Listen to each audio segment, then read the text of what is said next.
On est de retour dans Conversation avant la fin du monde. Merci de nous recevoir. T'as quel rapport à l'ambition? J'ai 21 ans quand je suis avec Jamel Debbouze. Non mais ma mère jusqu'à tard, elle y a pas cru. Hein. Spectacle, c'est chaud, chambé. je suis en eau.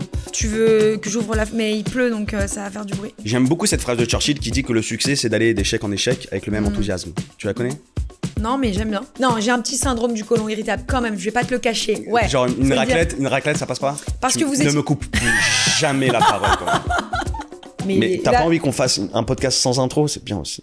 On fait un podcast sans intro? Non, vas-y. Allez, vas-y, fais-le. Non, mais là, c'est hilarant. On fait le podcast, je vous explique. On fait l'intro à la fin du podcast parce que j'ai oublié de la faire tellement on était dans la conversation direct. À la porte, dès la porte. J'adore. Donc, Samuel Bambi, bienvenue. Bonjour. Mon frérot. Ça va? Je t'adore. Moi aussi, je te kiffe. C'est tout. C'est ça l'intro. Allez. Ça tourne au son ou quoi? Je garde une lunette fumée, hein, pompe à chaleur. Mais bien sûr, évidemment. Très. Mais moi, c'est ça que j'aime bien chez toi. C'est quoi? Bah, c'est la lunette fumée. Eh oui. Parce que la lunette fumée, elle dit beaucoup. Ah, bah ça. Elle dit beaucoup de ta personnalité. Et j'adore que tu la gardes. Et tu sois pas dans le dévoiement. Tu t'es déjà dévoilé? J'ai pu pouvoir, parfois. Non, j'ai pu peut-être aller dans des directions qui n'étaient pas forcément moi-même à certains moments de ma vie. Parce que tu fais des projets, ça se passe bien, t'as un peu de succès, les gens ils te regardent différemment. À toute proportion gardée, évidemment. Hein. Et parfois, tu peux te sentir arriver.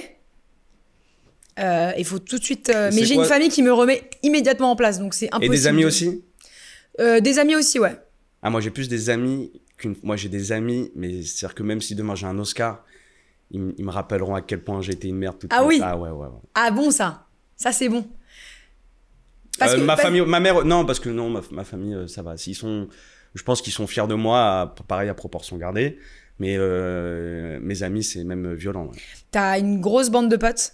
Depuis toujours, t'as une bande de meilleurs potes J'avais une grosse bande de potes au collège-lycée. Après, j'avais une grosse bande de potes qui est aujourd'hui la même, que j'ai connue au football.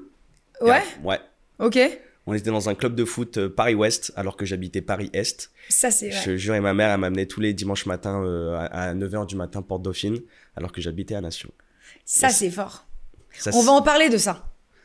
Alors déjà, tu me pointes pas du doigt. Comme ça, tu me pointes pas du doigt. On va en parler parce que, est-ce que tu te considères être ce qu'on peut appeler un transfuge de classe? Un chalala, tu veux dire? Non, un chalala, c'est pas ça. C'est quoi un transfuge de classe? Un chalala, pour moi, c'est... Ah, transfuge de classe, c'est ce qu'on parlait avant? Le fait de... Un transfuge de classe, exactement. C'est genre, tu nais dans un environnement social et tu sors de cet environnement social. Complètement. Raconte. Ah, c'est la psychanalyse. Bah ouais. Et en fait, faut toujours croiser un peu la jambe quand tu parles de choses. Exactement, comme ça. tu vois. Là, ma jambe est croisée. Non, mais en fait, moi, j'ai grandi à Nation.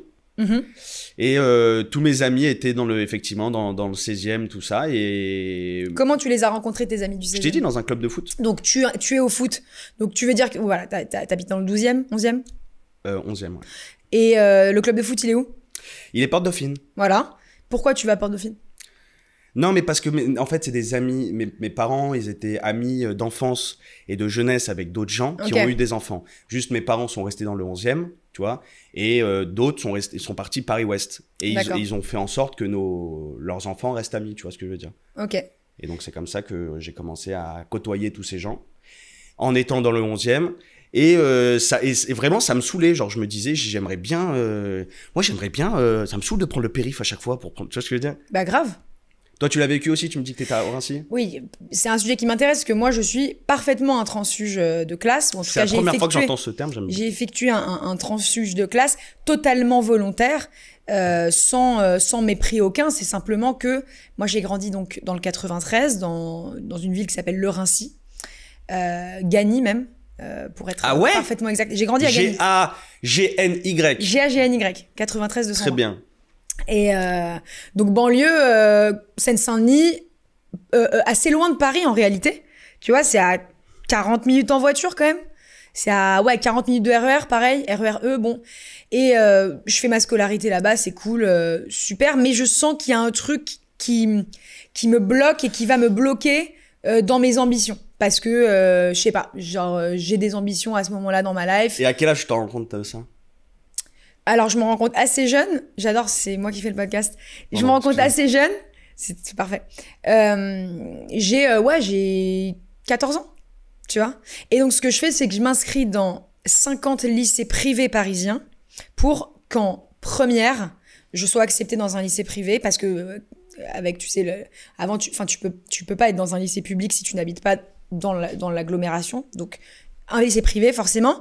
Et donc, je suis acceptée dans 2 lycées, qui sont Lübeck, dans le 16e, et Sainte-Ursule, dans le 17e. Et je suis acceptée à Sainte-Ursule, je vais à Sainte-Ursule.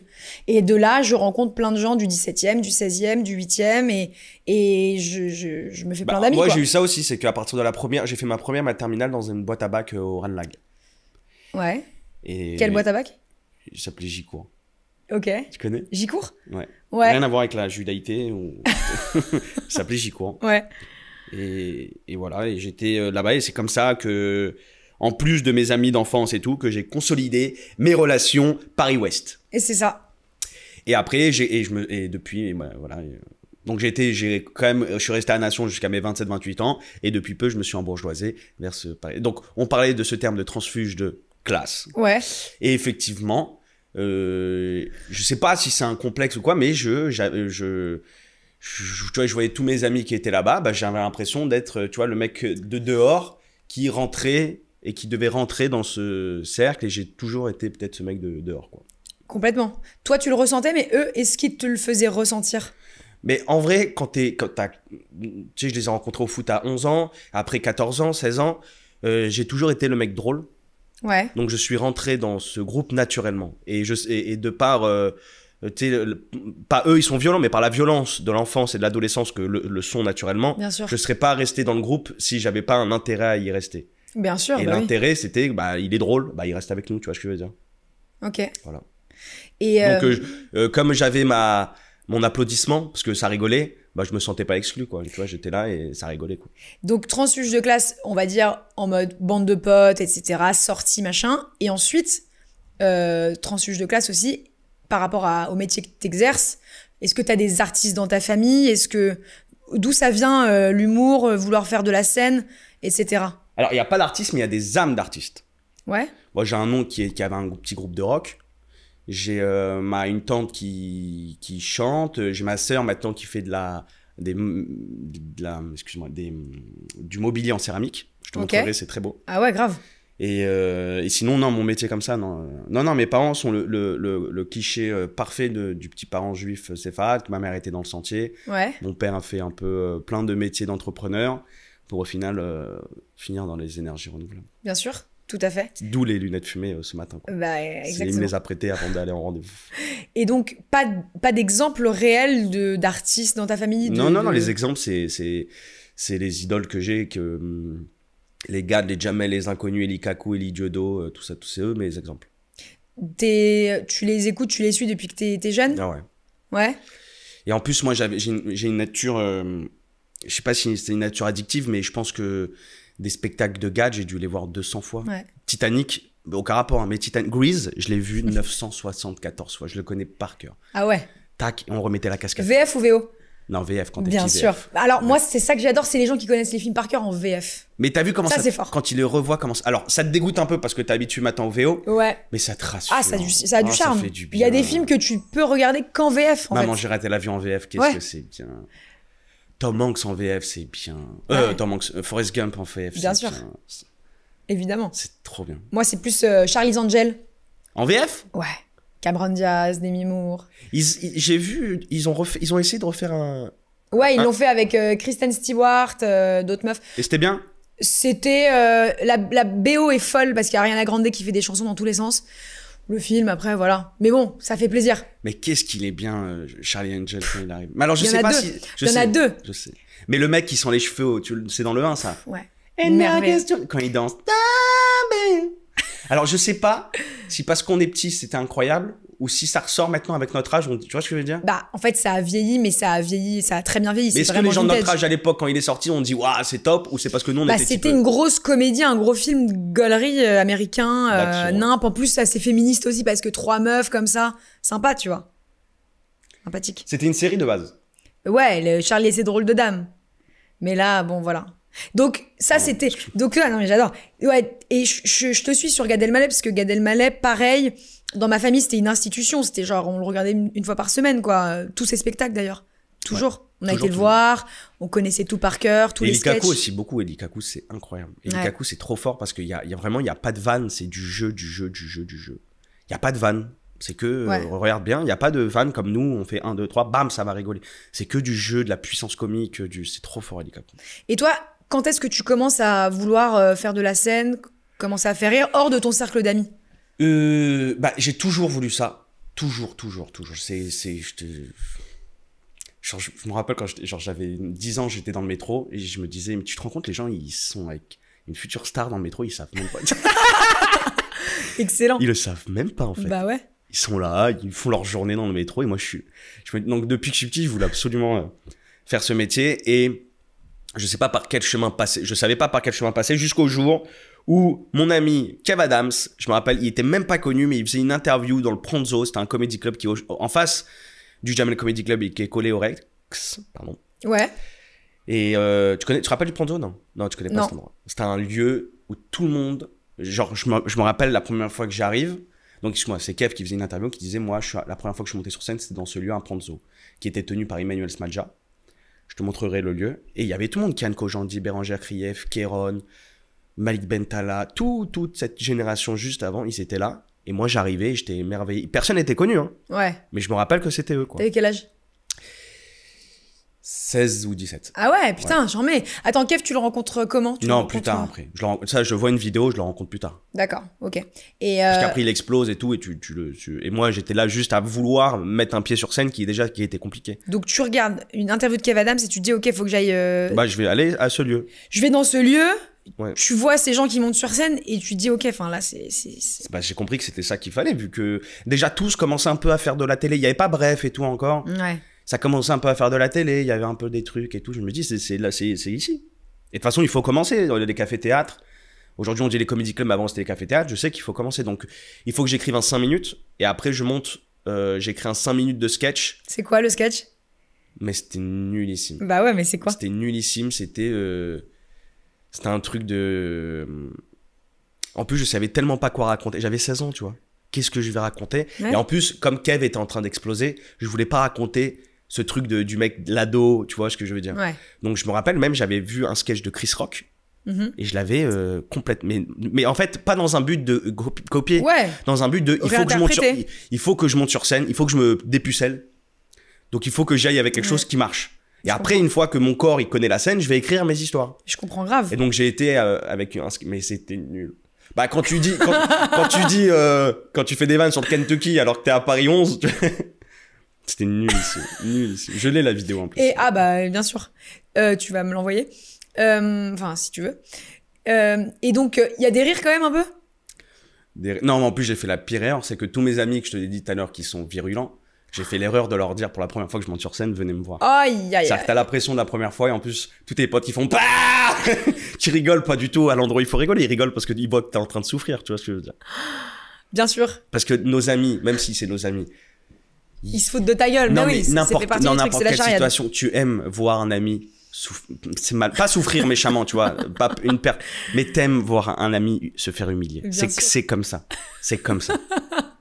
Mais à la fois en soutien de ouf, parce qu'il est très bienveillant puisqu'il vient te voir et te soutient. Mais si tu peux tomber sur une peau de banane, mon Dieu, ce qui va te la mettre, la peau de banane. Et donc, cette première expérience de scène, donc au Pronzo. Alors non, ma première expérience, non, même pas, c'est que même si j'avais vu, je me suis déplacé, ma première expérience était au Chanchman, au Rio Oberkampf. Avec Monique Deldic qui te faisait une petite sonnette à la fin quand t'étais nul. Ok. Voilà. Et après, il y a plein de lieux comme ça, Candidator. Je me rappelle un jour, j'ai croisé Raphaël Quenard dans les studios d'Europe 1 et je vais le saluer juste pour le féliciter pour ce qu'il est. Parce que je kiffe. Je dis franchement bravo. Il me dit mais tu me reconnais pas? Je fais quoi? Il me dit on était au Candidator ensemble. Je fais mais quoi, tu faisais de la scène? Il me dit bien sûr. Parce que Candidator c'était horrible. Quand t'étais nul, en fait tout le public avait des chaussettes.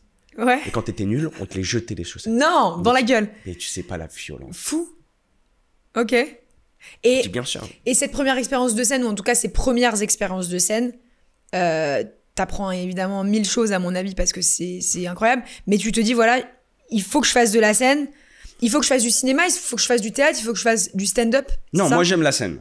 Et comme je te dis, j'étais nul au début. Je te dis pas que je suis exceptionnel aujourd'hui. Je te dis que j'étais, mais vraiment, il n'y avait pas de rire. Mais je savais que c'est en forgeant, je savais qu'il fallait continuer, quoi. Je savais. Je me suis dit, t'es drôle avec tes potes. Il y a un moment, la bascule, elle va arriver, tu vois. Et puis t'es passionné. Et donc, il fallait continuer. J'ai pris des murs pendant un an et demi, jusqu'à rencontrer. Tu sais, j'étais en duo, moi, avant, au début. Bah oui, bien sûr, tu vas nous raconter le duo. Younes, ouais. Younes et Bambi. Bah ouais. Bah, je m'appelais pas Bambi, je m'appelais Samuel. Je cherchais des noms. Bambi Jackson, Bambi Jean, Bambi. Tu vois ce que je veux dire? Parce que ton nom de famille, c'est Jean. D-J-I-A-N, ouais. Voilà. Et ton prénom, Samuel Jean. Et on t'appelle Samuel Bambi. Parce que le nom de jeune fille de ma mère, c'est Bambinski. Ok. Sympa. Moi, j'aime bien Samuel Bambi. Hein. Ouais, c'est mignon. Non? Bambi, c'est cool. En plus, ça se retient bien.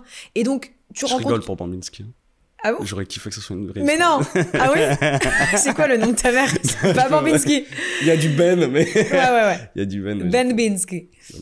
Et donc, tu rencontres où, Younes? Au même endroit où j'ai fait ma première fois. Dans un bar à pute. Non, je rigole, pardon. Non, au Changeman. Ok. Au Changeman. Et Younes était en duo.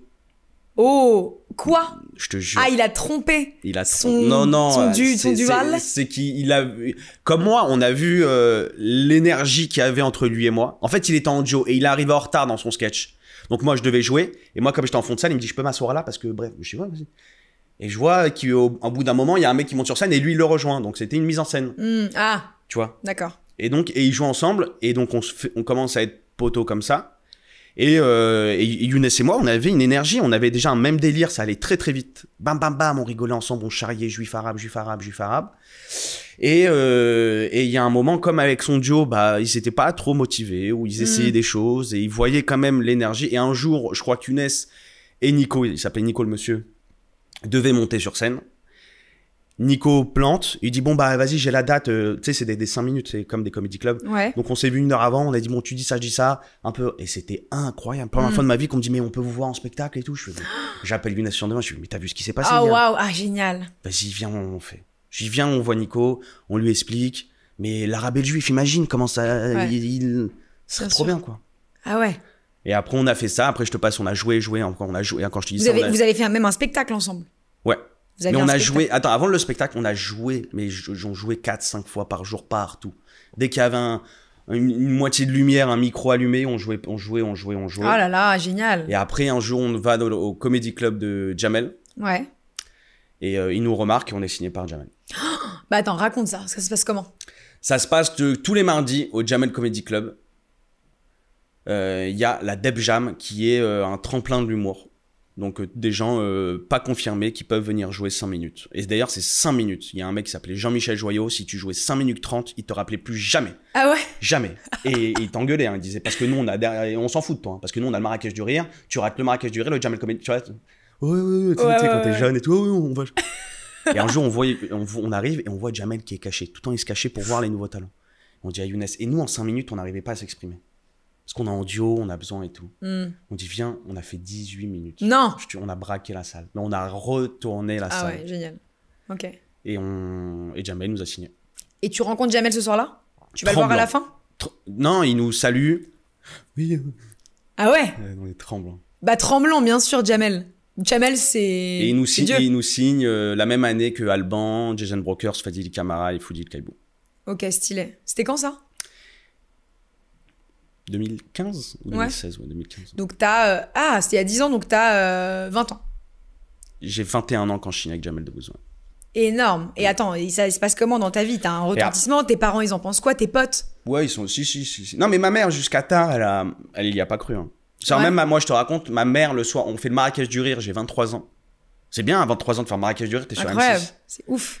Et donc, je la ramène là-bas à Marrakech.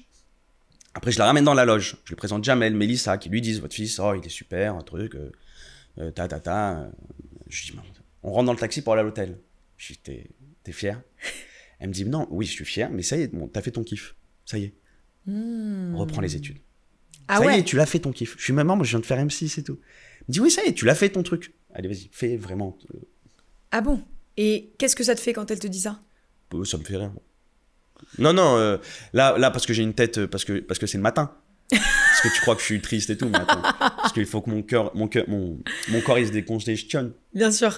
Mais je lui dis, non, ça me fait rire. Je m'en fous, moi, je sais, dans ma tête, je sais où je veux aller. Ok. Mais disons que c'est grand aussi. La scène, être artiste, la vie d'artiste, ça lui faisait peur? Ouais. Ok. Je comprends. Ça lui fait peur et ça lui fait... Non, mais déjà, ça lui fait peur... C'est l'inconnu qui lui fait peur. Tu vois, parce qu'elle connaît pas, elle sait pas. Mais tout métier fait peur, en vrai. Si là, demain, j'ouvre un restaurant où je deviens dentiste... Enfin, tout métier est à risque. À partir du moment où tu crées quelque chose, c'est quoi la différence? À part tant que tu mets de l'amour et de la volonté dans quelque chose, tu y arrives, quoi. Ouais. Donc, que ça soit un podcast, un spectacle d'humour, un restaurant ou n'importe quoi, tant que tu fonces, y a pas... Tu vois. Et c'est ce que je dirais à mes enfants, si j'en ai. Non, non, c'est ce que je dirais, fais ce que tu veux, mais fais-le. Mais par contre, tu le fais à fond, tu le fais bien, tu t'interroges, t'es ouvert, t'es pas là, tu vois. C'est ça qui est le plus important. Toi, tu dirais que t'es un fonceur?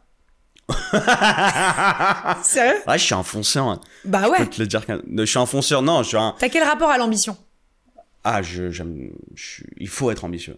Ouais. Non, mais la vie est morose, quoi. En fait, notre but sur Terre, parce que je suis spirituel, toi et moi, on a sûrement eu la même éducation religieuse.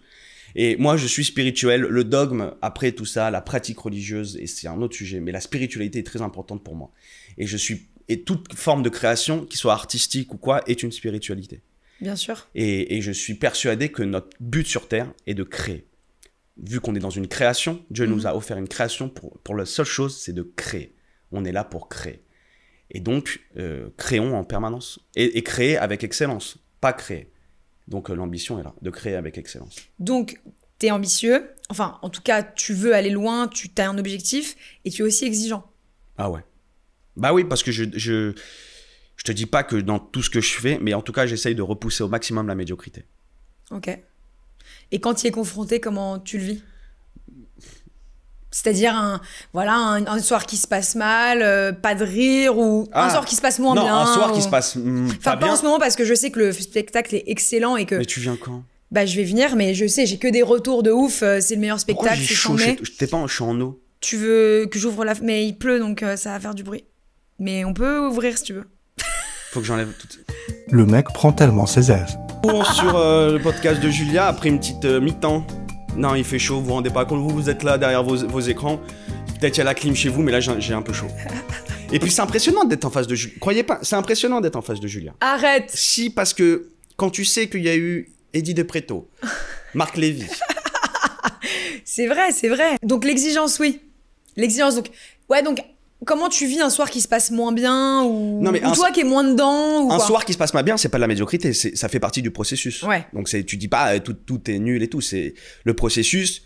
Mais après, tu sais, je vais te sortir des phrases bateau de développement personnel, mais il faut manger des murs. Bah ouais. Dans notre humour, dans notre métier, pardon, il faut absolument manger des bides pour être drôle. Dans ton métier aussi, dans n'importe quel métier, il faut souffrir pour s'améliorer. J'aime beaucoup cette phrase de Churchill qui dit que le succès, c'est d'aller d'échec en échec avec le même enthousiasme. Tu la connais? Non, mais j'aime bien. Aller d'échec en échec avec le même enthousiasme. Mais c'est vrai parce que Moi, je me rappelle, j'ai joué Là, je suis au Palais des Glaces et ça se passe très bien, je suis très content. Mais il y a 2 ans, j'ai lancé mon spectacle au Théâtre des Champs-Élysées. Ouais. Du mercredi au samedi dans une salle de 200 places. Et je n'avais pas la même dynamique qu'aujourd'hui en termes de remplissage et de réseaux sociaux tu vois ce que je veux dire. D'accord. J'ai lancé comme ça 4 jours par semaine dans une salle de 200, donc ça fait 800. C'est 800 par semaine. Ah ouais. Je jouais, il y avait personne. Ah ouais, ils venaient pas les gens? 12, 13. Si, quand il y avait 50 personnes, c'était waouh, quelle soirée ce soir. Le soir du débat Marine-Macron, il y avait 2 personnes. Bah oui. J'ai dit comment vous appelez, on va s'apprendre, tiens.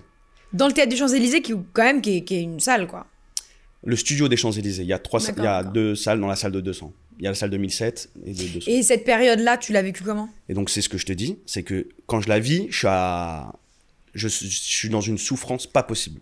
Il y a même un soir, je quitte la scène. Je dis, je ne peux pas continuer. Genre, je joue et au bout de 10 minutes, je me dis, mais attends, il me reste pas 1 heure de spectacle. Je peux pas, mon cerveau, il peut pas. J'ai dit, je me casse. Et les gens, ils ont, je vous jure, il y avait 17 personnes. J'ai dit, je ne peux pas continuer. Je suis parti, mon prod, il m'a appelé. Ça n'existe pas de partir. Mais par contre, si je n'avais pas vécu, heureusement que j'ai vécu cette période de souffrance ultime. Parce qu'aujourd'hui, mon cuir, il est d'une force. Parce que chaque soir, il fallait faire rire 7 personnes dans une salle de 200, 12 personnes, 14 personnes. et tu trouves une énergie, je sais pas, tu trouves un truc en toi, ton cuir il est dur, t'as une répartie, t'es tout terrain quoi. Aujourd'hui tu mets, je sais que après c'est à proportion gardée évidemment, mais tu mets partout. Ouais. Et donc c'est grâce à cette période de pain noir, mais de souffrance, de vache maigre comme on dit, qu'aujourd'hui peut-être j'ai un peu plus de vache grasse. Vache grasse. Vache grasse ou vache J'aime grasse? beaucoup cette métaphore de la vache grasse. Non mais je suis un mec qui transpire. Viens sur scène, tu vois. Je transpires? Je suis un mec qui transpire. Tu perds des litres d'eau, ouais. Parce que tu transpires pas beaucoup toi? Moi ça va, hein. Tranquille. Non mais dans la vie. Dans la vie non, non, enfin je sais pas, ouais ça va. Quand tu vas au sport, tu transpires pas? Bah je transpire, mais je transpire normal. J'ai un métabolisme extrêmement moyen moi, c'est-à-dire vraiment dans la moyenne de tout je crois. C'est vrai? Perte de cheveux moyenne, pousse de poils moyen. T'as pas de... Le cheveu... T'as des beaux cheveux, ouais. J'ai le cheveu classique, je sais pas, tout est détente, quoi, tu vois. Ouais, ça va. Non, j'ai peut-être un petit... Non, j'ai un petit syndrome du côlon irritable, quand même, je vais pas te le cacher. Ouais. Genre une raclette, ça passe pas? Alors, le lactose, c'est pas le pire, c'est plutôt le pain, tu sais, les glucides. Ah, le gluten quoi. Et tout? Au gluten, ouais. Genre pizza, ça te fait souffrir? Mais non, mais mec, je mange un plat de pâtes, c'est terminé, ma soirée elle est foutue. Et genre je dors mal, je suis pas bien, genre ouais, c'est plutôt ça moi mon truc. Voilà. Je savais même pas. Et tu fais comment donc du coup t'évites? J'essaye d'éviter au maximum, voilà. Ou il y a des médicaments pour ça? Non, c'est vrai que je suis pas très sérieuse, mais parfois je me fais des kiffs, mais... Attends, toi aussi t'étais en duo, comment t'as vécu cette séparation? Très bonne question. Alors... Non, parce que tu m'as pas expliqué toi. Donc attends. Non, mais je vais parler évidemment de moi avec grand plaisir. Pardon. Et en fait, c'est bien parce que t'as connu le duo, tu sais ce que c'est, cette énergie de ping-pong intellectuel qui est très forte et de fusion en fait entre vous deux. Exactement. Et il y a une vraie alchimie, c'est-à-dire que le duo, tu ne peux pas y aller s'il n'y a pas une alchimie naturelle dès le départ. Bien sûr. Une alchimie de coup de foudre amical, de waouh, et ça rigole, jusqu'au moment où on se dit bah viens on travaille ensemble tellement on rigole bien quoi. C'est ça. Surtout vous deux, vous étiez donc dans le même délire de stand-up, d'écriture, de tout ça. Qu'est-ce qui a fait que ça s'est séparé? C'est qu'à un moment, en fait, on a eu une petite hype due à une exposition et on a eu foncièrement un manque de travail à un moment donné. Alors, il n'y a pas eu d'embrouille. Hein. Moi, là, combien de fois les gens me disent qu'est-ce qui s'est passé? Dis-moi à moi. Il y a eu une embrouille. Qu'est-ce qu'il a fait? Qu'est-ce que t'as dit? Non. Moi, Younes, c'est mon ref. Ouais. On s'appelle. Même dans des moments durs dans ma vie, il m'a appelé. Moi, pareil, dans les moments heureux, il a eu 2 enfants. Younes, vraiment, je l'adore. Et à chaque fois qu'on se revoit, même les gens, quand on se revoit et que direct, les gens, ils sont contents de nous voir tellement ils voient que la magie, elle opère encore parce qu'on peut se marrer et tout. Mais il y a un moment, il y a eu un vrai manque de travail de notre spectacle, de notre... c'était vraiment le virage des réseaux sociaux et tout, qu'on a mal pris, je sais pas. Il y a eu un manque de travail qui fait qu'à un moment, bam. Et après, on était... Parce que vous étiez... Ne me coupe plus jamais la parole quand même. Quand je parle de moi, tu parles... Vas-y, Là, je rigole, tu veux me dire quoi? Non, mais je veux dire, manque de travail, pourquoi? Parce que vous étiez trop potes et que vous étiez un peu, voilà, dans une pente ascendante de la hype et donc vous vous permettiez moins de bosser, enfin, vous étiez plus... Mais parce que, non, en fait, moi, je pense que j'étais peut-être trop jeune, lui, et... bon, il était un peu plus âgé que moi, mais non, c'est que j'ai compris le métier plus tard, quoi. L'exigence du travail... qu'il faut fournir, travailler, de moins être en dilettante et tout, je l'ai compris peut-être un peu tard. Je pense que si là, à 30 ans, je te fais Younes et Bambi, je découvre Younes, je te le fais pas du tout que comment je l'ai fait il y a 10 ans. C'est sûr et certain, tu vois, bien entendu. Et donc, comment ça se passe concrètement? Un jour, vous vous dites, bon là, vas-y. Ah, il y a un moment. Bah, en fait, ça, c'est arrivé, avec Jamel, on était signé 3 ans. Je crois qu'on a fait 1 an de plus, donc on a fait 4 ans. Ça veut dire quoi, ça, signer 3 ans? Tu signes 1 an, il te produit. Une production de développement. Il te développe et il te met en place une attachée de presse, il te met en place son théâtre et puis tous ces tuyaux médiatiques. Jamel Comedy Club, Marrakech du Rire, plus ses entrées dans les chaînes. Bref. D'accord. Voilà. Ok, stylé. Voilà. Et voilà, et à un moment, on stagnait, on a tenté de repartir au théâtre du gymnase, après on est revenu, et à un moment, on a vu. Et donc lui, eux, ils voulaient arrêter de nous produire, parce que et nous, on s'est dit, qu'est-ce qu'on fait? Soit toi et moi, on repart dans une aventure avec une autre production, et franchement, je me voyais pas. Je me voyais pas, lui, il se voyait pas, de repartir dans une aventure. Donc, viens, on est poteaux, viens, on se serre la main, toute notre vie, on sera frères, Mais on sait. Et en plus de raconter encore toujours les mêmes choses sous le prisme de l'arabe et les juifs et tout. Franchement, Gérard dans le Loir-et-Cher, il en a rien à foutre. Ouais. C'est peut-être pareil pour lui en arabe et en juif, tu vois ce que je veux dire? Et, donc, et du coup, après cette séparation, mais qui est donc une séparation naturelle, si j'entends bien ce que tu me dis, quoi. C'est assez naturel, etc. Lui, il fait pareil, son chemin humoriste, spectacle. Et toi, comment t'as vécu les premiers temps de seul, sans duo? Très dur. Les premières fois que je remonte sur scène, mais lui aussi, je pense. Première fois que je remonte sur scène, je suis tout seul, c'est un autre métier. C'est comme un mec, une petite biche qui veut marcher, qui arrive pas à marcher et tout. C'est fou. Je suis d'accord. Mais tu l'as vécu? Bah moi, si tu veux, avec Élise, on s'est séparés il y a 1 an maintenant. Oui, mais l'expérience de la scène. Non, mais c'est-à-dire, je fais pas de scène, mais j'ai un travail, en fait. Non, mais parce qu'en fait, ça n'a rien à voir avec ce que je fais oui, moi, mais en faire fait. des donc, podcasts, non, faire mais... des représentations, se représenter un peu. T'avais l'habitude de... Élise et moi, on n'a pas fait de scène à proprement parler, on n'avait pas de spectacle, évidemment, c'était pas ça notre taf, mais je veux dire, on montait beaucoup sur scène. On animait des conférences, bien sûr, des journées, des machins. Et vous avez votre ping-pong et tout. Évidemment, il y avait un rythme entre nous, un rythme très fort qui avait de la résonance, que les gens aimaient bien. Et c'est vrai que quand tu refais ce que tu as l'habitude de faire, mais seul, c'est un tout autre métier. En fait. C'est pas le même métier. C'est pas la même chose. C'est une réathlétisation. Et j'ai dû réapprendre. Mais en fait, t'étais à 2 jambes. Tu vois ce que je veux dire? Ouais, à 4. Oui, mais t'as compris. Et là, Bah oui. Et là, tu perds 2 jambes. C'est ça. Et oui, mais tu vois, difficile. ma métaphore était mieux à 2 jambes. Parce que si tu dis 4 jambes, oui, tu perds 2 jambes, tu peux marcher. Mm. Alors que si t'as 2 jambes, tu perds 1 jambe, tu vas dans le cul. Voilà. Il faut... Je capte. Je sors en fait là tout juste, je vais te dire. Oh, c'est mignon de me dire ça. C'est un peu ça. Oh, j'ai l'exclu. J'ai l'exclu. Non, t'as zéro exclu. Il y a zéro exclu dans ce que je veux dire. Non, mais je sors tout juste d'une période où ça a été difficile, effectivement, d'être seule. Parce que, voilà. Parce qu'en fait, quand t'es 2, et tu connais ça, t'arrives dans une soirée, tu peux scanner toute la soirée, aller parler aux bonnes personnes, faire marrer les gens qu'il faut, etc. Et c'est plus facile parce que t'es 2. Exactement. Donc en fait, tu rentres dans un groupe, même une discussion fermée, tu rentres dedans, tu t'en fous. Mais parce que vous êtes 2, exactement. Voilà. Moi, je me rappelle, parce que j'avais 17-18 ans, donc j'ai fait 1 an tout seul, un peu hésitant, mais quand j'ai rencontré Younes et que lui et moi on allait à une vitesse, on charriait tout le monde et tout, mais quand t'arrives dans les comedy clubs, on est nous-mêmes, c'est nous l'ambiance, c'est nous le groupe. Ouais. Et donc on arrivait dans chaque comedy club, tu vois, c'était nous le... Et qu'est-ce que c'est bon d'être 2, t'arrives en confiance et tout, c'est top. Magnifique. Et puis même dans le travail, c'est-à-dire sur scène, ok, mais dans le ping-pong intellectuel pour écrire, préparer, nous on avait une agence de conseil pour les marques et les médias, on faisait de la stratégie, etc. Ça allait vite, ça allait très très vite entre nous, bien sûr.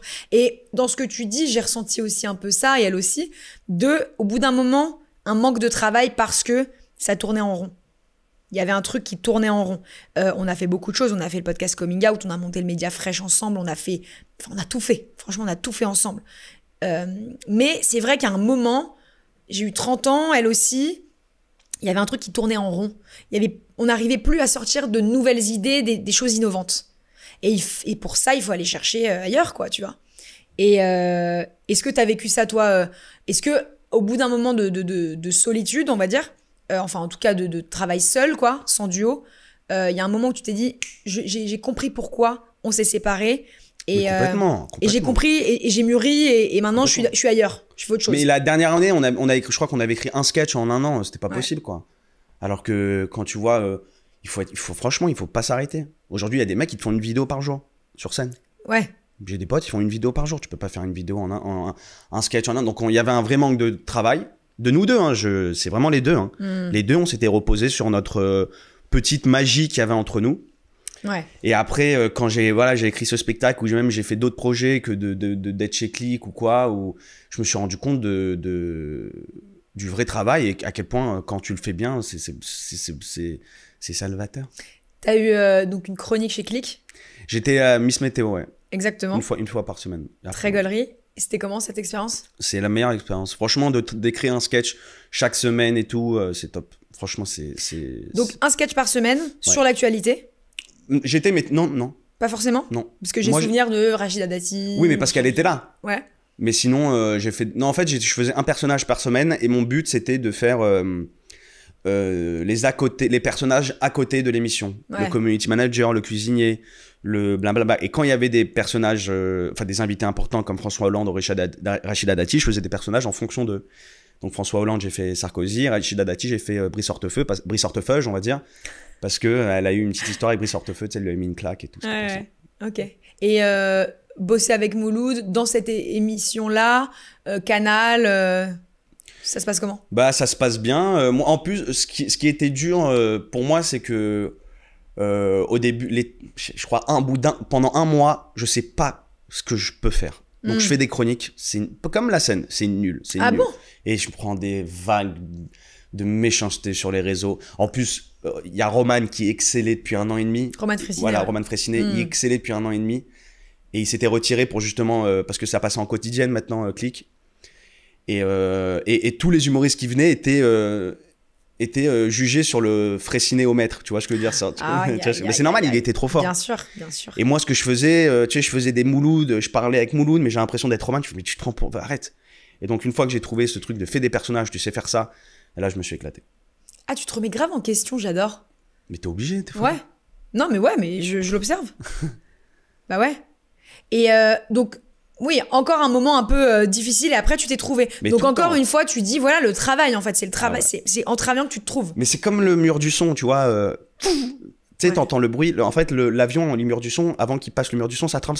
Et une fois qu'il a passé, il va tout droit. Ah ouais. Je pense qu'il faut souffrir tout. Il faut à l'univers lui montrer, de le sacrifier. Mais vraiment, c'est des trucs. Il faut sacrifier quelque chose, du temps, il faut sacrifier pour avoir le bonheur que tu veux. Donc je savais, quand c'est dur, il faut continuer, Mais comme tu connais, comme le sport. Et en vrai, toutes les meilleures choses, messieurs, dames, que vous avez eues dans votre vie, c'est parce que vous avez souffert assez. Et dès que vous avez continué, t'as passé le cap, après t'as mais c'est... Parce que si t'as le bonheur tout de suite, il est pas sain, il est pas béni. Bah tu veux que je te dise, c'est marrant ce que tu dis parce que je suis complètement d'accord avec toi.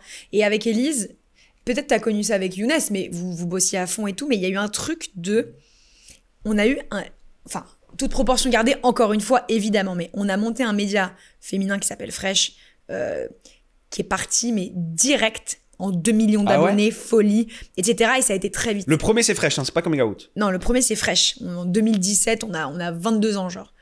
Et c'est un succès direct. Et ça, c'est dangereux. Parce qu'après, tu penses que tout est facile. Tu penses que tu vas sortir un projet et que ça va être une dinguerie tout de suite, alors que pas du tout. Tu vois, tout prend du temps, etc. Et c'est vrai que quand tu réussis jeune un premier succès, après, c'est dangereux. Et quand t'as moins de résonance dans un projet que tu sors ou quoi, bah t'en souffres 2 fois plus parce que tu comprends pas. Et le travail. Donc combien de temps Fresh De quoi? Le podcast Fresh. Non, ouais, Fresh, c'est un média féminin, donc vidéo du groupe TF1. Et vous faisiez pas Minute Buzz aussi ou des trucs comme ça? Alors, Fresh, on l'a créé chez Minute Buzz. Voilà. C'était le média féminin de Minute Buzz, du groupe réseaux sociaux, internet de TF1, en gros. Et il vous appartenait?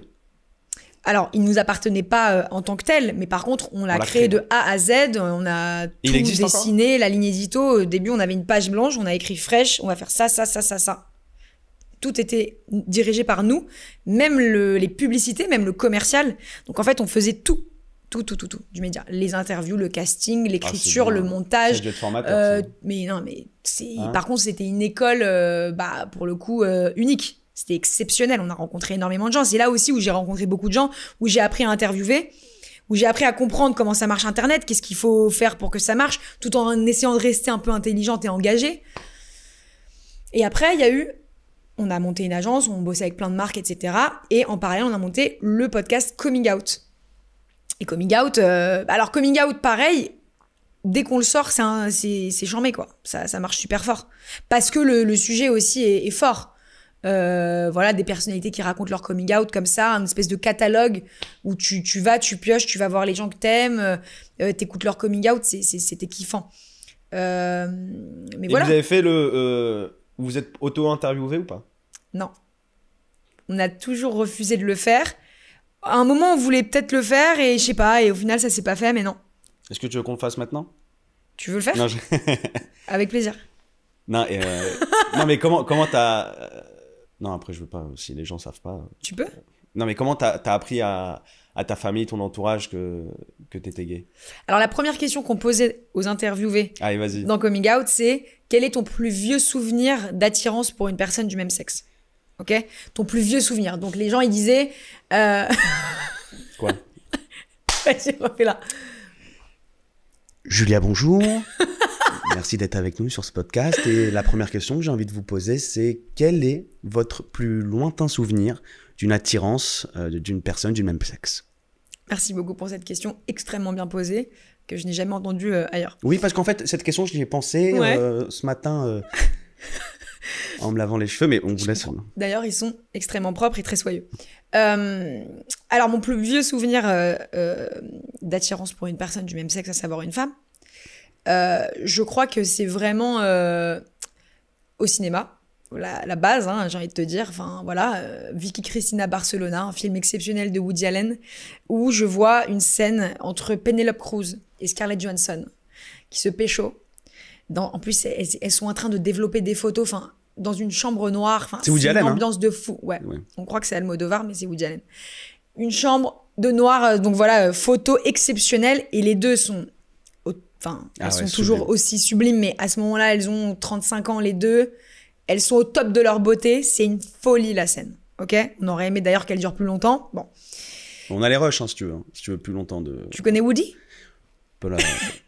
Et donc, il y a ce moment-là où je me dis, attends, ça a l'air bien ce qu'elles sont en train de faire quand même.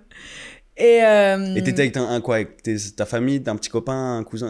J'ai toujours eu des petits copains entre 15 et 20 ans. Mais au moment fatidique de se déshabiller et d'être dans un moment d'intimité, je panique à chaque fois. C'est vrai? Ouais.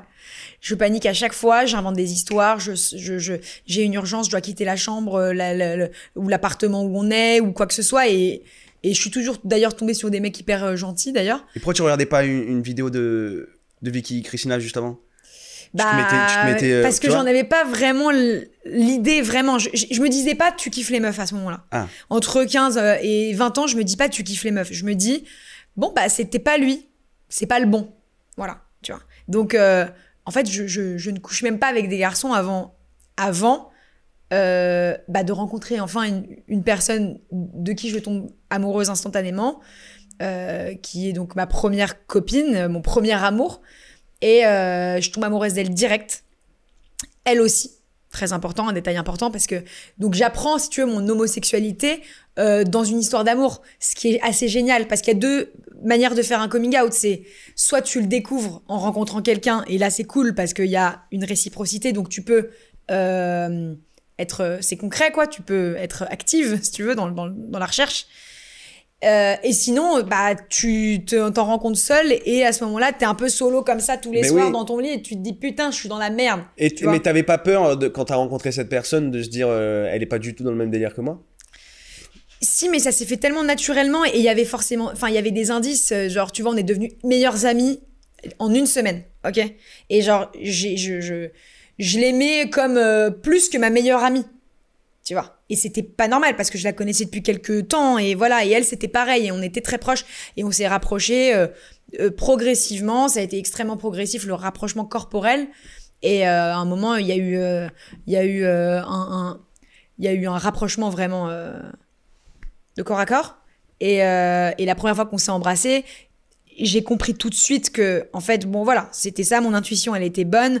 En fait, c'est de l'amour, amoureux. Je suis attirée par une meuf, et je l'ai pris hyper bien. Je l'ai pris, je l'ai accepté très facilement de moi à moi-même.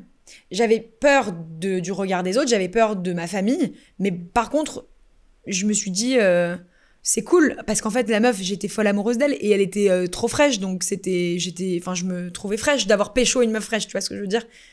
J'avais surshop un peu, donc c'était cool. Et voilà, et au final, on sort ensemble pendant 2 ans. Bah, merci d'être venu dans notre podcast. Voilà. Retrouvez-nous la semaine prochaine. Excellent. Voilà, on a fait un petit bout de coming out, c'est sympathique. Bravo. Ouais. Voilà. Bravo. Et attends, ok, donc voilà ça. Ça, c'était sympa. J'ai bien aimé cet entracte. Mais, donc, qu'est-ce que ça fait aujourd'hui? Eh ben, d'avoir un spectacle qui fonctionne de fou, ça le comble, ça rigole, les gens te recommandent, on t'adore, on te reconnaît, tout ça. Ça s'est tellement fait progressivement ou petit à petit que je le vois pas genre comme un truc. Ah. En fait, en vrai, je te raconte toutes les histoires. J'avais 20 ans, aujourd'hui j'en ai 31. C'est ce que même je dis au début du spectacle. Je suis trop content, on est complet sur des semaines. L'année dernière, on était complet.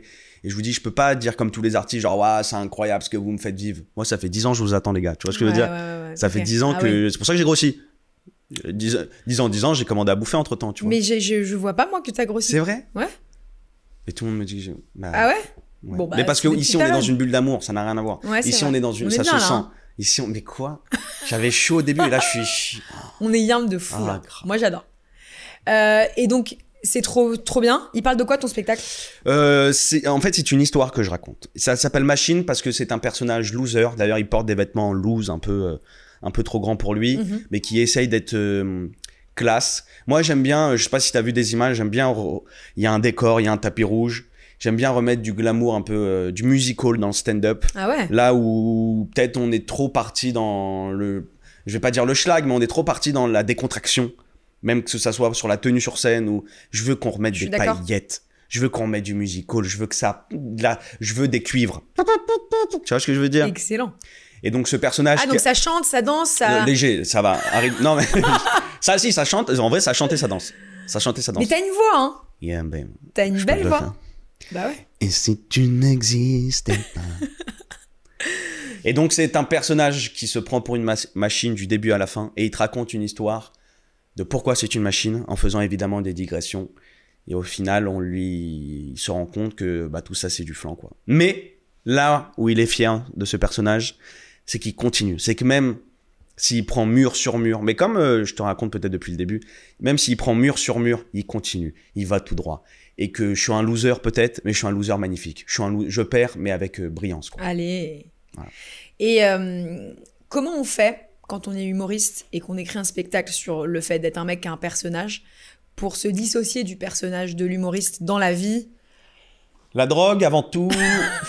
Non, mais en vrai, je vais te dire, je pense que ce personnage n'est pas si loin de moi, quoi. Ouais.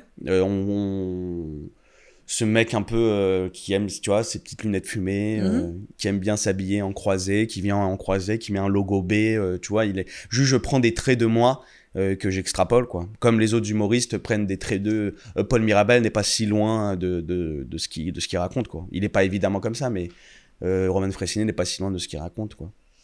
Et il y a quoi derrière le mec qui veut faire rire, quoi, le mec qui veut faire marrer, c'est pourquoi l'humour? Non, mais parce que l'humour, c'est... Moi, j'adore les humoristes, j'aime l'humour.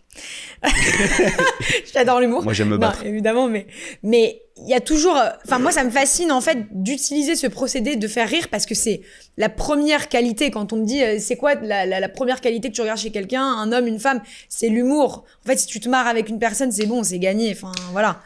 Oui, mais ta question qui me dérange, si je peux me permettre, elle me dérange. Il y a un bruit à 100%. C'est qu'il faut forcément avoir une raison, se justifier pour faire rire. J'ai envie de faire rire, j'ai envie de faire rire. Après, je ne vais pas dire malheureusement, mais il y a des gens qui peut-être qui montent sur scène ou qui font un spectacle pour soigner quelque chose. Parce qu'ils, tu vois, ou pour... Mais moi, je fais rire parce que je fais rire, quoi. Ouais. Ça me fait vraiment du bien d'être drôle et de sentir que les gens rigolent. Ouais, y a pas, je cherche pas de justification à ça, quoi. C'est un kiff. Ouais. Mais tu reçois beaucoup d'amour pendant les spectacles. Il y a quand même un rapport à l'amour quand on fait de la scène. On veut recevoir de l'amour. Attention, je te dis ça. Mais je suis pas en train de soigner quelque chose. Non, mais il y a zéro jugement. C'est-à-dire, moi, je fais un podcast, c'est pareil, c'est pour recevoir de l'amour aussi, tu vois. Avoir des gens qui me répondent, qui me disent merci, c'est chambé, truc. C'est honnête de le dire. Parce que tu pourrais très bien dire, moi, je fais un podcast parce que je m'intéresse aux chants. Ouais. Tu pourrais dire. Mais je pense qu'il y a un peu de ça. Pas du tout. Rien à voir. Je m'en bats les couilles. Moi, je veux que vous likez mes vidéos. J'adore. Non, mais ça va être même encore un peu égoïste aussi, je vais aussi puiser chez les gens des choses. Tu vois, quand tu me parles là de il faut travailler, les échecs ça forge, etc. Ça m'inspire ça, ce que tu me dis, tu vois. Et en fait, je le prends. Et ça me fait trop plaisir parce que je t'adore, mais je le prends, je te le prends. Mais tu prends. Voilà. Je te le donne. Ce qui est sûr, c'est que j'ai fait ce métier au début pour les mauvaises raisons. C'est sûr et certain. Je voulais être Michael Jackson. Ouais. Je voulais que dehors il y ait 2000 personnes et que j'en peux plus de cette, tu vois ce que j'en peux plus de cette vie. Passez-moi un cacheton. Tu vois ce que je veux dire? Ouais, bien sûr. Je voulais ça. Je voulais être Mike. Ouais. Et puis après, je me suis rendu compte que c'est une vie qui est nulle parce que j'ai côtoyé des gens qui étaient Michael Jackson, mais qui parfois je marchais avec eux dans la rue et ça s'arrêtait pas. Et franchement, tu vois, c'est relou, quoi, tu vois. C'est dur. Et puis, j'ai découvert ce truc de qu'est-ce que c'est bon de faire des gens. Des gens sont tristes, des gens sont malheureux.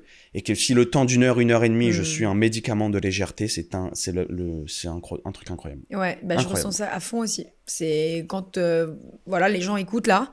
Ils écoutent si ça leur fait du bien, bah, ils vont écouter ce qu'on est en train de se dire. D'accord.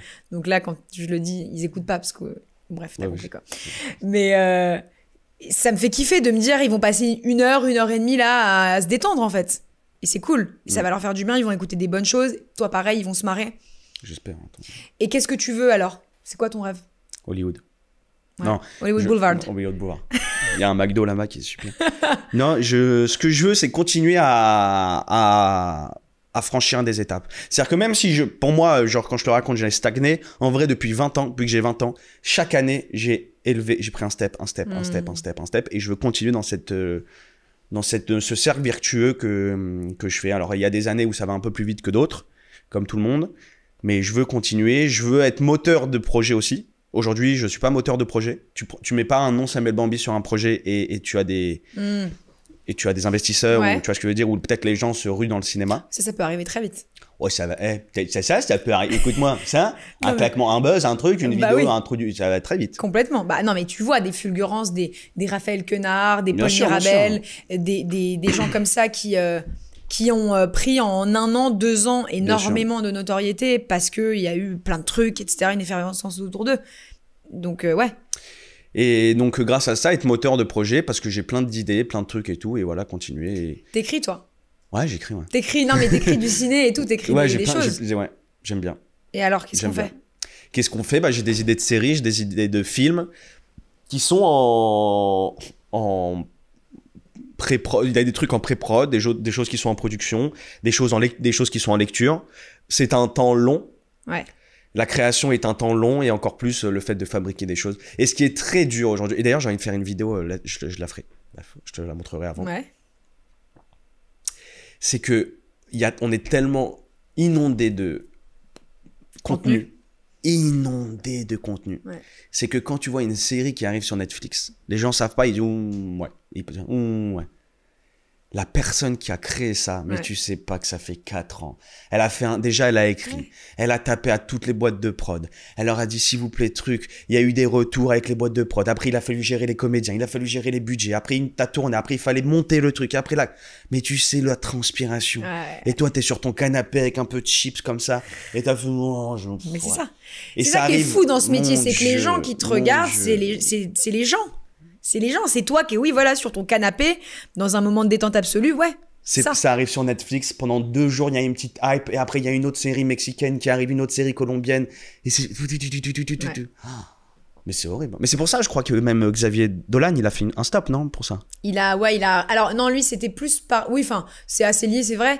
C'est par rapport au réchauffement climatique et au fait que c'est la fin du monde, comme le nom de ce podcast l'indique, et il est en mode, en gros, ça sert à rien de... Il est un peu dans un no future, tu vois. Mais bon, à mon avis, il refera des trucs, il a joué dans Les Illusions perdues, etc. Donc, il a un gros rôle et tout, à mon avis, il refera des trucs, et puis d'ailleurs... Et tu penses vraiment que c'est la fin du monde? Moi, je pense que, si tu veux, le nom de ce podcast, c'est un peu un prétexte aussi pour parler de ce qu'on vit. Tous les jours, c'est la fin du monde et tous les matins, c'est le début d'un nouveau monde. Mais je trouve que... non, mais... Tu vois. Mais je trouve qu'on vit une période particulièrement chaotique. Ah ouais? Mais je suis à l'inverse. Ah ouais? Je pense qu'on vit la plus belle période de l'humanité. Ok. Les gens, ils se rendent pas compte. Après, c'est tellement facile de dire que c'était mieux avant. C'est tellement facile de dire on court vers la... Mais on vit la plus grande... Je vous jure, au niveau techno... Pardon. Je viens de cracher en fait, Ouais. tout simplement.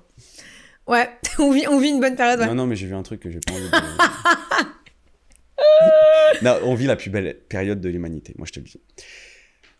Évidemment, il y a des choses horribles parce que l'humain et il y a l'ego et il y a le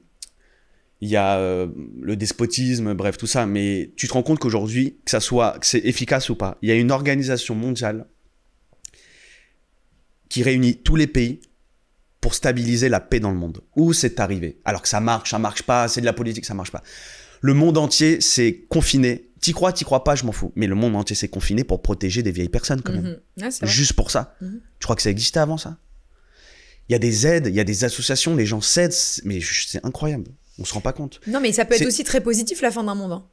Ça peut être positif dans le sens où... Ouais. Mais on n'est pas dans... Mais la fin d'un monde quoi? Climatique? La fin d'un monde quoi? Non, mais c'est messianique? C'est plus... Enfin, tu vois, c'est philosophique comme sujet, mais il y a des bouleversements assez majeurs, mais qui peuvent aussi ramener beaucoup de positif. Qu'est-ce qui t'est arrivé? J'ai une entorse. Ouais. Tu me le dis maintenant. Petite entorse. Je savais pas, je trouve. Mais ouais, putain, en plus, j'ai déconné parce que je l'ai pas mis assez la telle. Bon, bref, ouais. Non, mais en tout cas, t'es un optimiste. Ça, c'est cool, ça fait plaisir. T'en rencontres pas assez? Tu rencontres plus de gens qui disent c'est la fin du monde. C'est une très belle qualité, l'optimisme. J'ai reçu Jacques Séguéla, un grand homme, un grand communicant politique, qui s'est assis là, à ta place, ouais. Et qui voilà, m'a dit, moi, pourquoi j'ai 90 ans aujourd'hui et je suis assis là alors que j'ai d'autres choses à foutre en fait que faire ton podcast de merde. Il m'a dit. Il te l'a dit? Ouais, il m'a dit, bah bon, voilà. Il m'a dit, mon associé Yannick Bolloré, il comprend pas quand je fais ce genre de truc, d'aller dans des podcasts, machin, à 90 ans. Mais parce que je suis un optimiste. Je veux voir ce qui se fait, je veux voir les nouvelles choses, oui, les gens qui font des choses. Il a raison. Je l'aime. Dédicace, Jacques. C'est des gens très importants, ça. Et je te parlais d'amour tout à l'heure. Genre, tu vois... On peut rester sur la fin du monde ou pas? Bah, c'est lié. Ah, pardon. C'est lié, tout à fait. Je te parlais d'amour tout à l'heure, donc tu fais de la scène aussi pour recevoir forcément de l'amour, parce que c'est ta manière d'être au monde, je dirais. T'as une meuf? Non. Ok. Pourquoi? Raconte. Non. Non? Non. Ok. Il y a des choses que C'est qui la vraie vie privée, je raconte pas. Ok. J'aime pas. Alors, sans raconter ta vie privée. Je raconte pas, me saoulez pas. Bon, ok, un petit peu. Bon, en fait... j'aime pas. Mais t'as déjà été amoureux? Non. Oui, bien sûr. Mais je suis assez pudique comme garçon, sur tout ce qui est... Ok. Non, mais j'ai vu tout à l'heure, quand j'ai essayé de te parler de ta mère, t'étais en mode, non, mais je l'aime, mais voilà, elle me protège. Mais oui, j'ai déjà été amoureux follement d'une fille, même dernièrement et tout. Ok. Ça va? Et sinon, voilà. Et donc, la fin du monde. Oui, il y a avant tout... Ah, t'as du Harry Potter. Non, tu trouves pas qu'il y a une petite hystérie par rapport à la fin du monde qui est commerciale? Disons que c'est lié à un monde, comme tu disais tout à l'heure, où on est sans cesse en face d'informations qui nous accablent un petit peu. Tous les jours, on est sous une masse d'informations et des images et des choses. Il y a des conflits dans le monde aujourd'hui qui sont filmés en direct, où tu vois des images horribles en direct. Ça, c'est un truc qui est quand même assez inédit. Est-ce qu'il n'y avait pas... Enfin, il y a de tout temps, évidemment, il y a eu des massacres, des choses absolument abominables, etc. Mais là, tu vois quand même les choses en direct. Ça crée quand même une différence, je trouve, et ça plonge un peu l'humanité dans une race-rage, je trouve. Ça, c'est sûr. Mais alors, c'est quoi? C'est parce que les médias... on a maintenant tellement de chaînes de médias en continu qu'il faut les alimenter. Et puis non, et puis aujourd'hui... Oui, c'est ça, il faut les alimenter. Et, et comme tu le dis, je pense qu'il y avait peut-être plus de massacres avant, mais qui n'étaient pas filmés, et que les gens savaient pas, donc ils disaient peut-être que c'était mieux avant. Ouais. En fait, la guerre, elle est dans les images aujourd'hui. Oui. Et toi, t'en diffuses des positives. Ouais. Donc t'es un gardien de la paix, en fait. J'espère. Mais en tout cas, peut-être un gardien de la paix, sûrement, mais pas un ambassadeur de la vertu. Et c'est-à-dire que je suis pas là à te dire... non, mais parce que dans cette... notion de l'hystérie de la fin du monde, il y en a beaucoup qui se placent, comme je te dis, donc en ambassadeur de la vertu et à dire à être des ambassadeurs des grandes causes, alors que leur seule économie, en vrai, c'est eux, c'est le moi. Et de se positionner comme ça, et que ça soit même des humoristes qui le font, ou des politiques, ou même des gens en podcast, et qui sont là. En vrai, tu sais, je te le disais, je parlais de Jean d'Ormesson, qui est une personne incroyable, mais il a ken quand même une génération avec le indignez-vous. Ouais. Indigné, il faut s'indigner, je m'indigne, mais arrête, n'indigne pas. créer, comme je te disais tout à l'heure. Le but, c'est pas de là à créer des choses. Et j'ai même découvert une chose encore plus incroyable. C'est que même si t'as pas la volonté de créer quelque chose, tu vois, toi tu crées un podcast, moi je crée un spectacle ou quoi, mais il y a des gens, ils sont dans le métro boulot dodo, les pauvres. Pas les pauvres, ils gagnent leur vie, tu vois. Et même dans ces cas-là, Dieu il te dit, tu sais quoi, tu veux pas créer, juste fais ce qui te fait le plus plaisir au monde. Fais l'amour. Et de là va découler une création. Et tu vas découvrir. Donc en fait, Jean d'Ormesson, il aurait dû dire baiser, voilà, c'est ça. C'est ça ce qu'il aurait dû dire. Il faut ken. Ouais. Non, mais la création, en fait, c'est... Tout le monde devrait faire l'expérience de créer quelque chose. À quel point c'est fragile. Et tu sais, aujourd'hui, de créer un podcast, comment c'est fragile, de le lancer. Et donc, de faire un enfant, c'est fragile. Et tu te rends compte, on dirait Jean-Claude Van Damme quand je parle. Non, mais j'adore. Ah non, j'aime beaucoup ce que tu dis parce que je voulais te faire parler d'amour, mais voilà, c'est ça, t'en parles là, j'adore. Tu comprends ce que je dis? C'est que quand tu fais l'expérience de la création, c'est là où t'es le plus vivant, quoi. Et je pense que Dieu, il nous a créé ce monde pour justement on fasse l'expérience de la création. Je t'aime. Voilà. Bravo. Mais en vrai, et c'est pour ça, et tu sais, les gens ils disent ouais, il est où Dieu et tout. C'est pour ça qu'il s'est retiré. Parce que s'il était trop proche de nous, on serait que dans la contemplation, tu vois. Ah, donc t'es vraiment croyant? Oui, je suis très spirituel comme garçon. You believe in God. Yes. Okay. Ah ouais. Mais bien sûr. Alors, oui, God, donc, si je te pose la question, est-ce que tu crois en Dieu? Ah, je te dis oui. Est-ce que le Dieu d'une seule religion, non. Est-ce que le Dieu qui est peut-être vulgarisé par certaines... Non, mais en tout cas une puissance unique, et éternelle et tout, ça c'est sûr. Sûr et certain. Je pense qu'il y a une puissance supérieure à l'humanité qui régit un peu tout ça. Ouais. Rempli d'amour même. Et qui est que dans le bien, que dans l'amour. Et qu'au moment où on mourra tous, ça sera le même effet que quand tu te réveilles d'un rêve où tu es sûr que c'était la réalité de ton rêve, et tu te réveilles, tu dis, tu vois ce que je veux dire? Et tu te réveilleras de ce corps, tu dis, mais ouais, c'était incroyable. Et tu diras même, j'en parlais avec Roman Fressinet, on délire parfois là-dessus, tu dis, même quand tu meurs, tu dis à Dieu, je peux y retourner. Parce que j'ai capté des trucs vers la fin, tu vois ce que je veux dire? Et je vais te dire même, je dis à Roman, moi je suis sûr qu'avant de naître, tu demandes à avoir ça comme galère. Mon père, il est alcoolique. Ma truc, je vis dans un quartier, tac. Ah, tu fais une liste de courses de galères? De galères. Parce que je veux savoir si, même malgré tout ça, j'arrive à être la personne que tu me demandes d'être. Ok. J'aime beaucoup. Moi, je suis sûr de ça. Et c'est un carrousel incroyable d'âme. Et tu dis, allez, j'y retourne. Et j'y repars et tout. Et on s'incarne. Et Ah, donc plusieurs vies, etc. Ah oui, donc... Et c'était quoi, toi, tes autres vies? T'as des indices ou pas? Non, mais je suis sûr que Dieu est... Parce que moi, vu que tout est création... C'est fou, hein, cette conversation. J'adore. Pour moi, vu que tout ce que Dieu crée... Tout ce qui existe ici-bas, c'est Dieu qui l'a créé. Donc, si l'humour existe, Dieu, c'est le mec le plus drôle qui existe. Par définition. Très gaulerie, ouais, bien sûr. Donc, je pense qu'il a beaucoup d'ironie. Et que si là, je suis dans un corps de juif, peut-être que dans une vie d'avant, j'étais dans un nazi. Et peut-être dans un... Tu vois ce que je veux dire? Et à la fin, il te dit, mais tu t'es battu pour des choses qui étaient dérisoires au final. Parce que t'as été dans les corps de tout le monde. Dans les nations de tout le monde.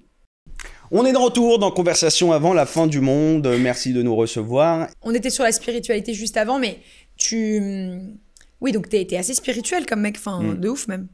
Mais ça devient d'où? Famille? Ah oui, excuse-moi. Mon père est pratiquant, ma mère est traditionnaliste. Mais et aussi mon père il m'a mis dans des livres, il m'a donné des livres à lire assez jeune. Mais encore une fois, je suis pas dans un dogme. Ouais. C'est-à-dire que je te dis pas si tu fais pas ça, tu vas mourir ou tu vas aller en enfer. Tu vois ce que je veux dire? Il y a plein de choses. Et j'essaye. J'ai une spiritualité universelle, on va dire. Moi, je pense que Dieu, il aime tout le monde. Après, chacun a une place différente. Chaque nation, chaque religion a un intérêt différent. Excuse-moi, a une fonction différente. Et que si Dieu les a créés, c'est qu'elles doivent être là. Donc, j'aime tout le monde. Eh ben, excellent. J'aime beaucoup. Mais je crois qu'on a fini ce podcast, là. Non. On finit sur ça, non? Viens, on part sur 1 heure encore. Encore?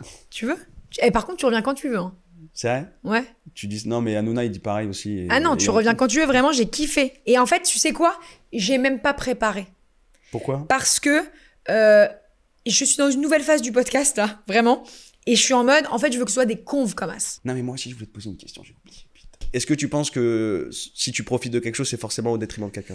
De quelque chose? Pas forcément. Il y a des énergies que tu peux ne pas convertir en retirant quelque chose à autrui. Moi, je te suis quand tu dis qu'il faut créer. Je suis à fond dans essayer d'être la meilleure version de soi-même, essayer de au maximum faire du bien quand ne serait-ce que tu marches dans la rue, voilà, il y a quelqu'un qui est en un truc, tu lui souris, c'est de la merde, mais voilà, essayer d'être vraiment meilleur.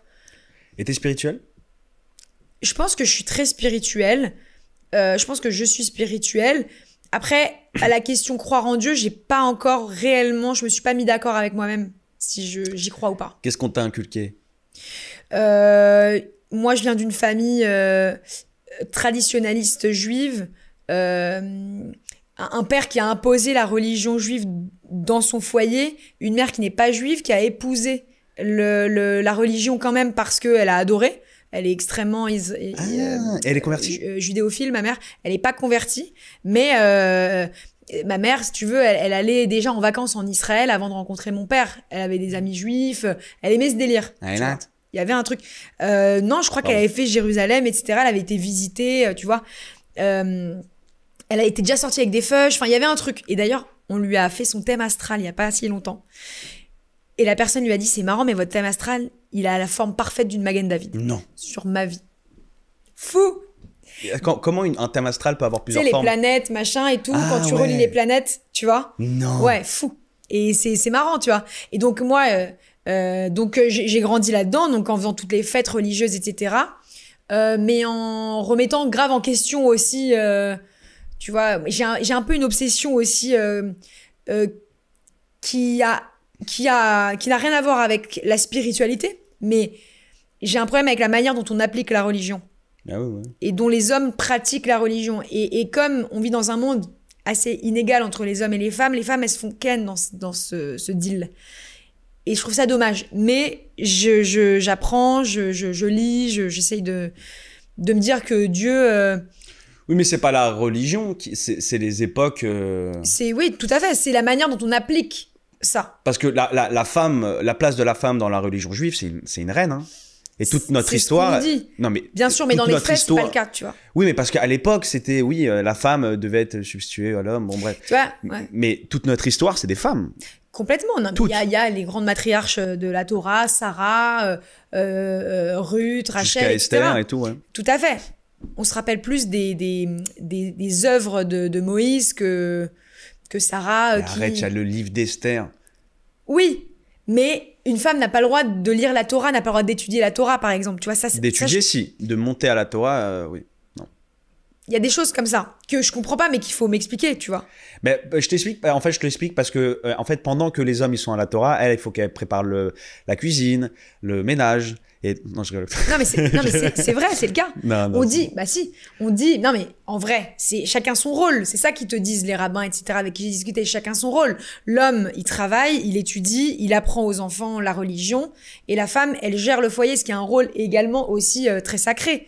On dit que le moyen, on dit que la femme, elle a pas besoin d'étudier la Torah parce qu'elle a un rapport direct avec Dieu, elle peut lui parler directement. Elle a pas besoin ah ouais, tu vois. Ouais. Et le moment où elle est en connexion directe 5G avec Dieu, c'est le moment où elle fait le pain le vendredi soir pour le Shabbat, les chalotes. Quand elle fait les chalotes, la femme, elle est en connexion directe avec Dieu, elle peut lui dire ce qu'elle veut. Les bougies surtout. Ouais. Ce genre de rite, tu vois. Mais moi, j'ai des questions à poser à des rabbins. Mais... Bah, tu lui poses... Alors, moi, il y a une question... alors, je sais pas... Déjà, on pose des questions à des rabbins, tu vois. Il y a peut-être des rabbins qui nous écoutent. C'est la phrase tous les matins dans les prières. Balo, Chata, Doshem, Shelo Asani Isha. Je remercie Dieu de ne pas m'avoir fait femme. Quid de cette phrase? Pourquoi? Mais alors, déjà, quid, tu vas prendre un truc dans ta gueule. Redis-moi quid. T'aimes pas quid? Mais ça veut dire quoi? Ça veut dire... Tu sais que j'ai déjà plus parlé à des gens parce qu'ils me disaient quid. Ouais, mais c'est pas, mais c'est un mot qui est pratique quand même parce ça veut dire quoi? Ça veut dire qu'est-ce qu'on fait de ça? Et bah, t'as gagné combien dans ta vie à dire qu'est-ce qu'on fait de ça?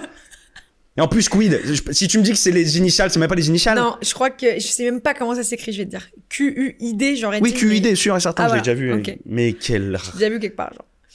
En tout cas, pourquoi cette phrase? Ouais. Tu vois? Et parce que nous, les hommes, on dit ça, mais donc quand les femmes, quand vous lisez les paroles, il y a écrit « Merci de m'avoir fait bon, comme ça. » Tu vois? Mais ça, je suis d'accord. Why? Voilà. Bah, mais tu t'as déjà reçu un rabbin ici? Je vais en recevoir un, c'est sûr. J'ai reçu un rabbin sur coming out, où je lui ai posé plein de questions sur... Il faisait son coming out? Non. Je lui posais des questions sur... En fait, on a reçu le recteur de la Grande Mosquée de Paris, le rabbin de la synagogue de Neuilly-sur-Seine et le prêtre de la basilique de Saint-Denis, et on leur posait des questions sur la place de l'homosexualité dans les livres sacrés et dans les communautés. Tu vois? Il y a plein de questions intéressantes dans le judaïsme qu'on connaît bien tous les deux, parce que l'homme a un rôle très précis, la femme a un rôle très précis. Donc, dans des cas, par exemple, de transition de genre, imaginons, est-ce qu'un homme trans peut faire mignonne? Est-ce qu'un homme trans, tu vois? Ils te disent quoi? Ah, c'est des questions. Bah, ils sont en mode non, enfin. Ils sont en mode certainement pas. Moi, je viens ici, je parle avec vous. Tu vois? Oui, c'est vrai. Mais ces questions se posent parce que apparemment il y a une sorte de congrès un peu annuel des grands rabbins, tu vois, qui discutent un peu des sujets d'actualité pour voir comment ils vont gérer ça dans les communautés. Et notamment par exemple moi ma question c'était quoi? Ma question c'était question genre préférée. À l'époque, je sortais avec une juive et je lui disais, si demain je prélève mon ovocyte, d'accord, parce que moi je ne suis pas considérée comme juive puisque ma mère n'est pas juive. On prélève mon ovocyte, c'est ma meuf juive qui porte l'enfant. Il est juif ou pas, le gosse? Tu vois? Donc j'ai des questions. Mais moi. il est juif. Il est juif. Il t'a dit quoi? Bah ils savent pas encore, ils ont pas acté. Tu vois? Alors que elle accouche d'un enfant, il est juif, il est pas juif. Bon, voilà. Donc j'ai tout ça dans le stock à poser comme question. Ah, mais vous les avez pas posées? Si, mais là j'aurai un entretien avec un rabbin, je pense, avec des questions liées à la femme et des questions liées à l'homosexualité, à la transition de genre, à tout ça. C'est intéressant, tu vois. Mais attention, je pense pas que l'amour entre deux personnes du même genre est interdit. Eh bien, c'est la pratique. Non, si je te sors, c'est quoi? C'est le livre des... L'enculerie. C'est le livre des lois. Il y a écrit, tu ne monteras pas un homme comme une femme. Ouais. C'est dans la page, bref. Ouais. Mais il n'y a pas écrit. On disait même que David et Jonathan, pas le groupe, mais David, le roi David et Jonathan, il y avait peut-être même une histoire d'amour. Mm-hmm. On le voit dans le Cantique je crois dans les psaumes, ou bref. Ah ouais, tout à fait. Mais il y a quand même dans les lois de Moïse l'interdiction, l'abomination, le mot abomination, dans une fornication entre deux hommes. C'est exactement, entre deux femmes, c'est une abomination de monter un homme ouais. Comme tu montes une femme.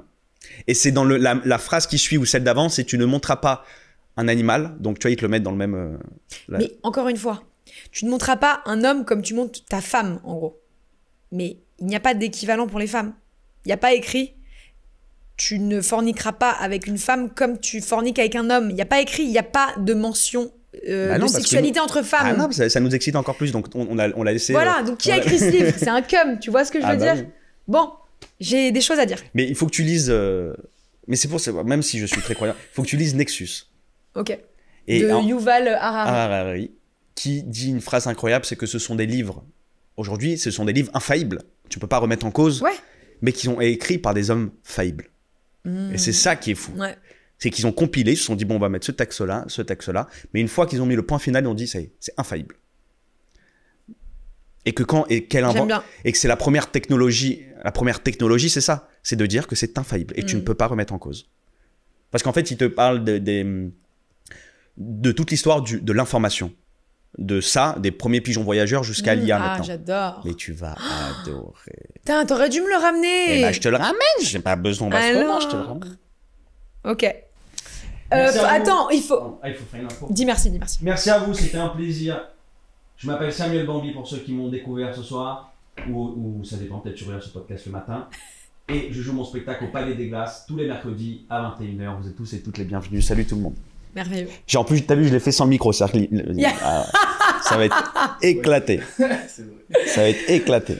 Merci à toutes et à tous d'avoir écouté mon podcast Conversation avant la fin du monde. C'était Julia Layani. Si vous avez kiffé ce podcast, n'hésitez pas à faire plusieurs choses. La première, mettez 5 étoiles. La deuxième, taguez le podcast en story. Bon, ça, vous n'êtes pas vraiment obligé, mais en vrai, ça peut grave m'aider. Enfin bon, t'as compris. Et surtout, abonnez-vous au podcast sur la plateforme que vous utilisez. Et si c'est Spotify, mettez un commentaire. Ou tout simplement, vous m'envoyez un DM sur Instagram, sur le compte Conversation avant la fin du monde ou Julia Layani, pour me faire vos petits retours parce qu'ils sont hyper précieux pour moi. Et surtout, merci à vous tous. Je vous promets de faire de mon mieux pour sortir un épisode toutes les semaines. Bisous love.